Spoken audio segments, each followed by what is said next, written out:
Hello friends, Dhamus kitchen and vlog પર તમારું સ્વાગત છે. મિત્રો, આજે હું તમારી સાથે ગુજરાતી વિસરાતી વાનગી અને ઉત્તર ગુજરાતની ફેમસ ડીશ એવી પાટોડાના લોટની રેસિપી શેર કરું છું. ખરેખર આ વાનગીના ચટપટા ટેસ્ટથી તમે ખીચું કે ખાટા લોટના સ્વાદને પણ બે ઘડી ભૂલી જશો. તો ચાલો ઝડપથી રીત પણ જોઈ લઈએ. હવે પાટોડીનો લોટ બનાવવા માટે તમે બજારમાં જે હાંડવાનો તૈયાર લોટ મળે છે એનો પણ ઉપયોગ કરી શકો છો, અથવા તો ઘરે જો તમારે એ લોટ તૈયાર કરવો હોય તો એ માટેની સામગ્રી બતાવી દઉં. જુઓ, અહીંયા આપણે 1 કપ જેટલા ચોખા લીધા છે. અહીંયા કોઈ પણ ચોખા લઈ શકો તમે, જાડા ઝીણા અથવા તો ભાતના જે ચોખા આવે છે એ. સાથે સાથે અડધા કપ જેટલી આપણે અહીંયા ચણાની દાળ લેવાની છે. ત્યાર પછી ચણાની દાળ કરતાં અડધી આપણે અહીંયા તુરની દાળ લઈશું. તુરની દાળની અંદર ઘણી વખત એરડિયાનું પ્રમાણ વધારે હોય છે, તો આ રીતે કિચન પેપર લઈ થોડું પ્રેસ કરી એના ઉપરનું વધારાનું જે કંઈ એરડિયું કે તેલ હોય એને આપણે દૂર કરી લેવાનું. અને તુવેરની દાળ કરતાં અડધી આપણે અહીંયા મગની દાળ લઈશું. આ માપથી તમારે એકદમ પરફેક્ટ એવો લોટ બનીને તૈયાર થશે. અને આ તૈયાર કરેલા લોટને તમે હાંડવામાં, ઢોકળામાં કે આ રીતે પાટોડીનો લોટ બનાવવો હોય તો એમાં પણ ઉપયોગમાં લઈ શકો છો. હવે આ બધી જ વસ્તુને મિક્સ કરી આપણે એકદમ સરસ લોટ તૈયાર કરી લઈએ. હવે આપણે એક મિક્સર જાર લઈશું અને આ બધી જ વસ્તુને એમાં ટ્રાન્સફર કરીશું. હવે ઢાંકણ ઢાંકી એકદમ સરસ કરકરો એવો લોટ બનાવીને તૈયાર કરી લઈએ. ત્યાર પછી આપણે લોટને ચાળીને લેવાનો છે, જેથી એના અંદર જે કંઈ આખા દાણા રહી ગયા હોય એને કાઢી અને આપણે ફરીથી ગ્રાઇન્ડ કરી લઈએ. તો જુઓ, આ રીતે એકદમ સરસ કરકરો એવો લોટ બનીને તૈયાર થશે. આ લોટને તમે એક સાથે વધારે પીસીને સ્ટોર કરીને પણ રાખી શકો છો, કેમ કે આ લોટમાંથી હાંડવો, ઢોકળા દરેક વસ્તુ ખૂબ સરસ બનશે. હવે આપણે રેસીપી બનાવવા માટે તૈયાર થયેલા લોટમાંથી 1 કપ જેટલો લોટ લઈશું. અહીંયા માપ લેવા માટે જો તમારી પાસે મેજરિંગ કપ ન હોય તો તમે ઘરમાં રહેલી કોઈ પણ નાની વાટકી કે કટોરીને સેટ કરી શકો છો. હવે તૈયાર કરેલા લોટને આપણે એક બાઉલમાં ટ્રાન્સફર કરી લઈએ અને એમાં 1 ચમચી જેટલું મોણ ઉમેરી દઈએ. કેમ કે પાટોડાનો લોટ બનાવવા માટે લોટની અંદર થોડું મોણ ઉમેરવામાં આવે છે, જેનાથી તે એકદમ સરસ ટેસ્ટી બને છે. તમારી પાસે સિંગ તેલ હોય તો સિંગ તેલનો ઉપયોગ કરવાનો, નહીં તો ઘરમાં જે કોઈ કુકિંગ ઓઇલ તમે વાપરતા હો એનો ઉપયોગ કરી શકો છો. પણ સિંગ તેલથી શું થશે, એનો જે ટેસ્ટ છે એ એકદમ સરસ બનીને તૈયાર થશે. હવે જુઓ, આ રીતે એકદમ સરસ મુઠ્ઠી પડતું મોણ આપી દેવાનું અને આ રીતે હાથની મદદથી લોટને આપણે છૂટો છૂટો કરી લઈએ, જેથી એમાં બિલકુલ ગાંઠા ન રહે. ત્યાર પછી આપણે થોડી કોથમીર લઈશું, લીલા મરચાના 2 ટુકડા લઈશું અને નાનો આદુનો ટુકડો લઈશું. આ બધી જ વસ્તુને આપણે અધકચરી ખાંડી લેવાની છે. આ રીતે આપણે પેસ્ટ બનાવીને તૈયાર કરી લઈશું. ત્યાર પછી ગેસ ઓન કરી ગેસ ઉપર આપણે એક પેન મૂકીશું.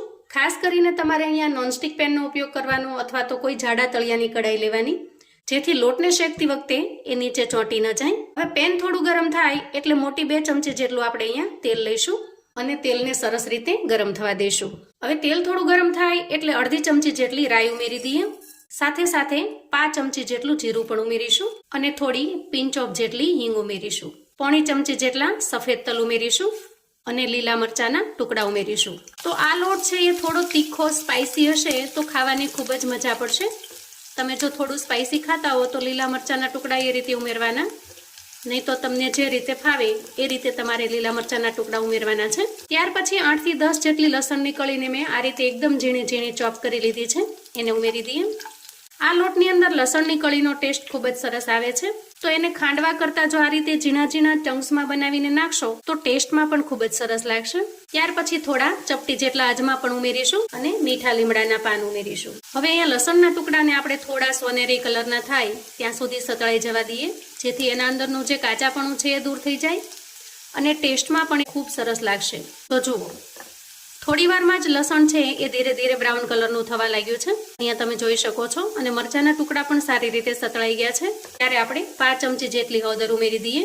વઘારમાં હળદર ઉમેરવાથી કલર ખૂબ સરસ બની જશે. અને સાથે સાથે આપણે તૈયાર કરેલી કોથમીર, મરચાં અને આદુની પેસ્ટને ઉમેરી દઈએ અને સરસ રીતે મિક્સ કરી લઈએ. આ સમયે ગેસની ફ્લેમને આપણે એકદમ ધીમી કરી લેવાની અથવા તો બંધ કરી દેવાની, જેથી વઘાર બળવા ન લાગે. ત્યાર પછી જે કપના માપથી આપણે લોટ લીધેલો છે એ જ કપના માપથી આપણે અડધો કપ જેટલી ખાટી અને એકદમ ઘાટી એવી છાશ લેવાની છે. તો એ છાશને ઉમેરી દઈએ અને સરસ રીતે મિક્સ કરી લઈએ. છાશને મિક્સ કર્યા પછી ફટાફટથી આપણે સ્વાદ પ્રમાણે મીઠું ઉમેરી દેવાનું, જેથી છાશ ફાટી ન જાય. અને હવે સરસ રીતે મિક્સ કરી લઈએ. આ સમયે ગેસની ફ્લેમને જો તમે બંધ કરી હોય તો ચાલુ કરી લેવાની, અને જો સાવ ધીમી કરી લીધી હોય તો મીડિયમ પર કરી લેવાની. હવે આ મિશ્રણ એકદમ સરસ રીતે તૈયાર થઈ ગયું છે, તો આપણે આ સમયે લોટને ઉમેરી દઈએ અને સરસ રીતે મિક્સ કરી લઈએ. અહીંયા તમે વેલણનો પણ ઉપયોગ કરી શકો છો, જે રીતે લાપસી બનાવવા માટે આપણે કરતા હોઈએ એ રીતે, અથવા તો આ રીતે સ્પેચ્યુલાની મદદથી પણ મિક્સ કરી શકો છો. આ રીતે થોડું થોડું છૂટું છૂટું કરતું જવાનું અને મિક્સ પણ કરતું જવાનું. ત્યાર પછી મેજરમેન્ટ માટે આપણે જે કપને સેટ કરેલો છે એ આખો કપ ભરી અને હું પાણી લઉં છું. હવે જરૂરિયાત મુજબ થોડું થોડું પાણી ઉમેરતા જઈએ અને મિક્સ કરતા જઈએ. અહીંયા આપણે જે લોટ લીધેલો છે એ બિલકુલ શેક્યા વગરનો એકદમ કાચો લોટ લીધેલો છે, એટલે શેકાતા થોડી વાર લાગશે. થોડું થોડું પાણી ઉમેરીને શેકતા જવાથી લોટની અંદરનું જે કાચાપણું છે એ દૂર થઈ જાય છે અને એકદમ સરસ ફરસો એવો બનીને તૈયાર થાય છે. ધીરે ધીરે પાણી ઉમેરતા અહીંયા આટલું જ પાણી વધ્યું છે અને એ પાણીને પણ ઉમેરી દઉં છું. અહીંયા તમે લોટની કન્સિસ્ટન્સી જુઓ, ધીરે ધીરે લોટ છે એ સોફ્ટ બન્યો છે. માપ પ્રમાણે જોઈએ તો આપણે અડધા કપ જેટલી છાશ ઉમેરી છે અને 1 કપ પાણી, અને પેશન્સથી આ રીતે ધીરે ધીરે પાણી ઉમેરતા જતા અંદાજે મને 5 મિનિટ જેટલો સમય થયો છે. હવે અહીંયા ગેસની ફ્લેમને આપણે બંધ કરીશું અને ત્યાર પછી આગળની પ્રોસેસ કરી લઈએ. હવે આ તૈયાર થયેલા લોટને આપણે એક પ્લેટમાં અથવા તો આ રીતે એક તપેલીમાં કાઢી લઈએ. આ રીતે આપણે લોટને કોઈ અલગ વાસણમાં કાઢી લેવાનો છે. ત્યાર પછી ગેસ ઓન કરી અને એક કુકર મૂક્યું છે. કુકરની અંદર થોડું પાણી ગરમ થવા માટે મૂકી દીધું છે અને અંદર એક કાંઠાને પણ સેટ કર્યો છે. હવે આપણે તપેલીમાં કાઢેલા લોટને એમાં આ રીતે સેટ કરી દઈએ, કેમ કે લોટને આપણે થોડો બાફી લેવાનો છે. અહીંયા તપેલીને આ રીતે સેટ કરી ઢાંકણ ઢાંકીશું અને 2 સીટી વગાડી લઈશું. હવે 2 સીટી થઈ ગઈ છે. આપણે ઢાંકણ ખોલીને ચેક કરી લઈએ. વાહ, જુઓ લોટ એકદમ સરસ સ્ટીમ થઈ ગયો છે. તો હવે તૈયાર થયેલા લોટને આપણે સર્વ કરી લઈએ. ખીચું કે ખાટો લોટ ભૂલી જાઓ, એટલો સરસ ટેસ્ટી આ લોટ બનીને તૈયાર થશે. તીખો, ચટપટો અને એકદમ મજેદાર લાગે છે. અત્યારે આપણને જે તૈયાર નાસ્તાઓ મળે છે એ પહેલાના સમયમાં નહોતા, તો એ સમયમાં જ્યારે પણ ભૂખ લાગે ત્યારે ઝટપટથી આ રીતે ખીચું, ખાટો લોટ અથવા તો પાટોડાનો લોટ બનાવીને તૈયાર કરવામાં આવતો અને સવારે સાંજે હળવી નાની મોટી ભૂખમાં પીરસવામાં આવતો. આમ તો ખરેખર આપણે આવી ટ્રેડિશનલ વાનગીઓ ક્યારેક ક્યારેક ઘરમાં બનાવતું રહેવું જોઈએ, જેથી બાળકોને પણ આપણી જૂની વિસરાતી વાનગીઓની જાણકારી મળે. જુઓ અહીંયા લોટ આપણો એકદમ પરફેક્ટ તૈયાર થયો છે. આ રીતે હાથમાં લેતા એકદમ સરસ ફરસો, જુઓ બિલકુલ ચોંટે નહીં, બિલકુલ ચીકણો લાગે નહીં. મોઢામાં મૂકતા જ એકદમ સરસ રીતે સડસડાટ ગળા નીચે ઉતરી જાય, એટલો સરસ સોફ્ટ અને નરમ હોય છે.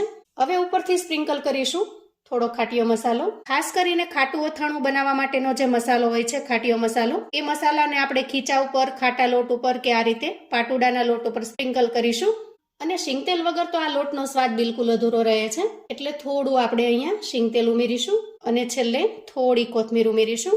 તો મિત્રો એકદમ ટેસ્ટી ખીચું અને ખાટા લોટના ટેસ્ટને પણ ભૂલી જાઓ એવો સરસ આ પાટોડાનો લોટ જો તમે ક્યારેય ટેસ્ટ ના કર્યો હોય તો એક વખત ચોક્કસથી બનાવજો. સાંજે નાની મોટી ભૂખમાં બાળકોને લંચ બોક્સ કે ટિફિન બોક્સમાં પણ તમે આવી વિસરાતી વાનગી આપી શકો છો. પાસ્તા, પીઝા કે મેગીની જગ્યાએ ખરેખર બાળકોને પણ ખૂબ જ ટેસ્ટી લાગશે, કેમ કે ખાવામાં એકદમ યમી છે. તો મિત્રો આવું અવનવું જાણવા માટે અને મને સપોર્ટ કરવા માટે ચેનલ પર જો તમે નવા છો તો પ્લીઝ ચેનલને સબસ્ક્રાઇબ કરો. વિડીયો ગમે તો લાઈક અને શેર કરો. મારા સગા સંબંધી મિત્રોને પણ આપણી આજની એકદમ ટેસ્ટી એવી પાટોડાના લોટની રેસિપી ચોક્કસથી મોકલી આપજો, જેથી એ લોકો પણ બનાવીને તૈયાર કરી શકે, એન્જોય કરી શકે અને એના પરિવારને પીરસી શકે. કોમેન્ટમાં મને ચોક્કસથી જણાવજો મિત્રો, આજની આ એકદમ હેલ્ધી ટ્રેડિશનલ વિસરાતી વાનગીની રેસિપી તમને કેવી લાગી છે. ફરી મળીશું એક નવી રેસિપી સાથે. ત્યાં સુધી આવજો મિત્રો.